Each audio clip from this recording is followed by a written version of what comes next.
Assalamualaikum. So students, welcome to my YouTube channel Knowledge for Students. So students, today we are here with class number 6.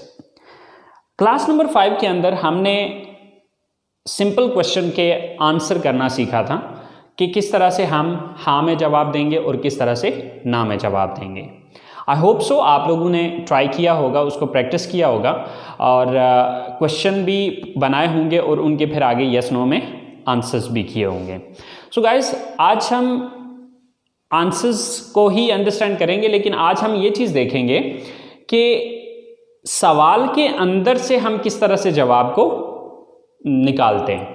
Mean to से कि just जो question हमसे पूछा गया है उसी क्वेश्चन के अंदर एक से दो लफ्ज़ों के अंदर चेंजिंग करके आप उसका आंसर किस तरह से बनाते हैं। देखिए, ज़्यादातर हमारे सवाल का जवाब हमारे सवाल के अंदर ही मौजूद होता है, जस्ट हमें एक से दो चेंजेस करके उसको आंसर में कन्वर्ट करना होता है। तो चले आए स्टार्ट करते हैं कि किस तरह से। सो स्टूडेंट्स, ये कुछ सेंटेंसेस हैं, कुछ क्वेश्चंस हैं, तो चले आए देखते हैं कि हम इन क्वेश्चंस के आंसर इन्हीं क्वेश्चंस के अंदर से किस तरह से निकालेंगे। सो क्या आप कॉलेज जाते हैं? Do you go to college? Okay, so now we gonna give the answer. तो आप देखेंगे इसमें यही सारा सवाल रहेगा, आपको डू की जगह यस या नो लगाने की ज़रूरत है। यस, अब देखिए इसके दो ही पॉसिबल आंसर है, या तो यस होगा या फिर नो होगा। सो इस यू को चेंज कर लेना आई में, बाकी अगला सारा सेम टू सेम यही रहेगा। हाँ, अगर आगे को प्रोनाउन आ रहा है तो उसको चेंज करने की ज़रूरत है, बट प्रोनाउन चूँकि अभी डिटेल से हमने पढ़ा नहीं है, उसको अभी डिस्कस नहीं किया, इसलिए मैं उस डिटेल में अभी फिल वक्त नहीं जाऊँगा, लेकिन अगली क्लासेस में इंशाल्लाह उसकी भी डिटेल आपको बताऊँगा। सो यस आई, नेक्स्ट जो बकिया बचता है सवाल के अंदर सेंटेंस, वही सेंटेंस हम यहाँ पर लगा देंगे। So yes I go to college. सो अगर आप इस आंसर को देखें तो हमने सिर्फ ये दो वर्ड चेंज किए, बाकी सारा वही सवाल वाला ही उठा लिया। अब इसी को अगर हम नो में कर दें तो यस की जगह लगाएंगे नो आई, और यहां पर आप डोंट लगाना पड़ेगा। No I don't go to college, क्योंकि ऑलरेडी आपको पता है कि जब हम नेगेटिव बनाते हैं तो सब्जेक्ट के बाद हम डोंट लगाते हैं। सो नेक्स्ट क्वेश्चन, क्या मैं इंग्लिश बोलता हूं? Do I speak English? क्या मैं इंग्लिश बोलता हूं?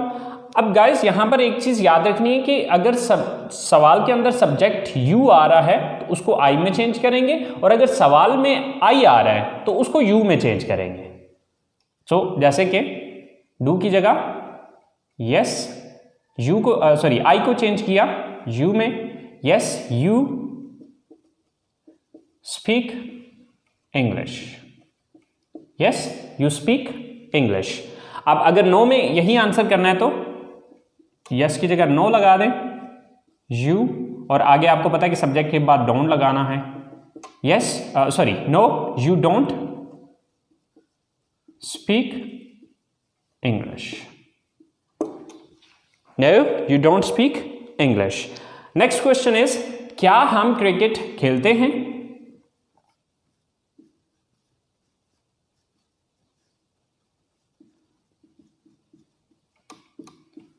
Do we play cricket?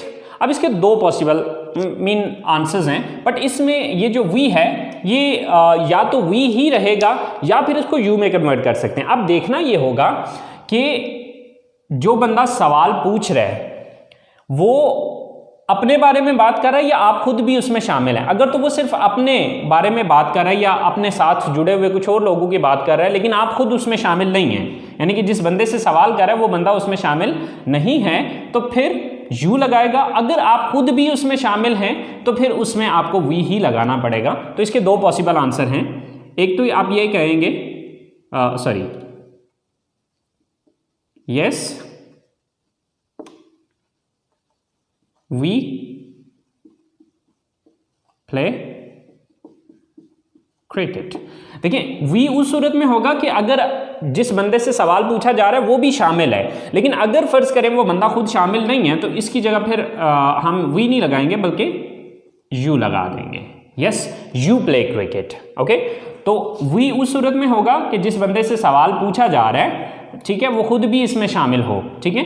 और अगर वो बंदा खुद शामिल नहीं है तो फिर वी नहीं लगेगा, बल्कि आप वी यू में कन्वर्ट कर देंगे। सो अगर नो में आंसर करना हो तो नो, वी या यू, अब वो डिपेंड करता है क्वेश्चन पे। So don't play cricket, okay. So no, we are you don't play cricket. So हमारा नेक्स्ट क्वेश्चन है, क्या वो किताबें पढ़ते हैं? Do they read books? Do they read books? So do की जगह yes, next same to same, they read books. और अगर आप इसी को नो में लेके जाते हैं, no they don't read books. So guys, अब देखें कि हमने ये जो 4 क्वेश्चन बनाए हैं, इन क्वेश्चन के अंदर अगर हम देखें तो कोई लंबा चौड़ा चेंज नहीं किया हमने, सिर्फ एक शुरू में यस या नो लगाया है और आगे सब्जेक्ट को अगर ज़रूरत पड़ी है तो हमने जस्ट सब्जेक्ट को चेंज किया है। अब आगे मैं आपको ये चीज़ भी बता देता हूँ कि कौन कौन से सब्जेक्ट किस में चेंज होंगे और कौन से सब्जेक्ट चेंज नहीं होंगे। सो स्टूडेंट्स, ये वो वर्ड हैं जो कि आपके अगर सवाल के अंदर आ रहे हों तो आप उनको इनमें चेंज कर देंगे। अगर आपके सवाल के अंदर यू आ रहा है तो उसको आप आई में चेंज कर सकते हैं या फिर वी में चेंज कर सकते हैं। अब देखना ये होगा कि सवाल आप अकेले के बारे में पूछा गया या आप 2 या 2 से ज़्यादा लोग हैं। अगर अकेले हैं तो आई यूज़ करेंगे जवाब में, और अगर 2 या 2 से ज़्यादा लोग हैं तो फिर वी यूज़ करेंगे। अब अगर सवाल के अंदर आई आया तो उसको हम जवाब में यू में चेंज कर देंगे।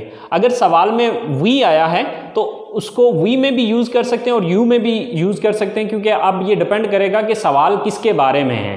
यानी कि सवाल जो है वो जो बंदा पूछ रहा है वो सिर्फ अपने बारे में पूछ रहा है या उसने आपको भी शामिल किया। अगर सिर्फ अपने बारे में पूछ रहा है तो आप यू का वर्ड यूज़ करेंगे, और अगर आपको भी साथ शामिल किया है तो फिर वी का वर्ड यूज़ होगा।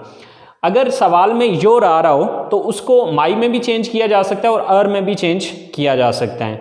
अगर सवाल में माई आ रहा हो तो उसको योर में चेंज किया जाएगा, और अगर सवाल में अर आ रहा हो तो जवाब में योर या अर इस्तेमाल होगा।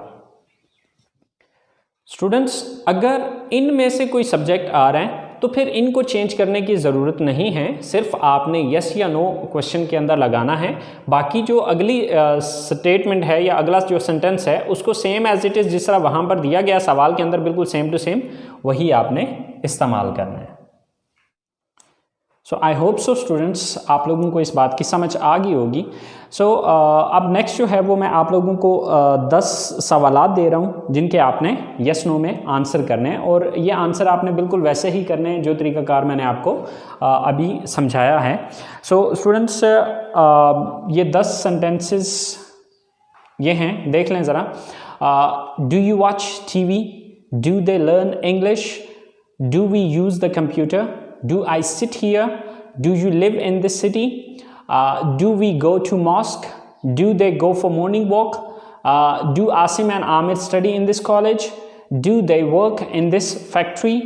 Do you visit different parks? So guys, in sentences को आपने English में convert करना है। तो इंशाल्लाह यही सेंटेंसेस जो है वो मैं अगली क्लास में बनाऊंगा। तो आपने अपने सेंटेंसेस देख लेने कि आया कि जो सेंटेंसेस मैंने बनाए और आपने बनाए आया कि वो सेम है या उसमें कोई कमी बेशी है।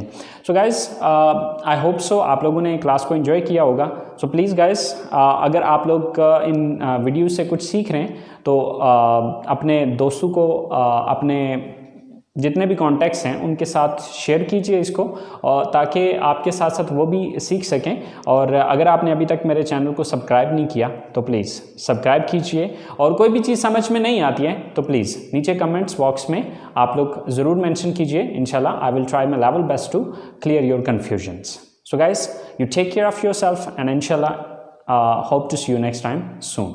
अल्लाह निगहबान।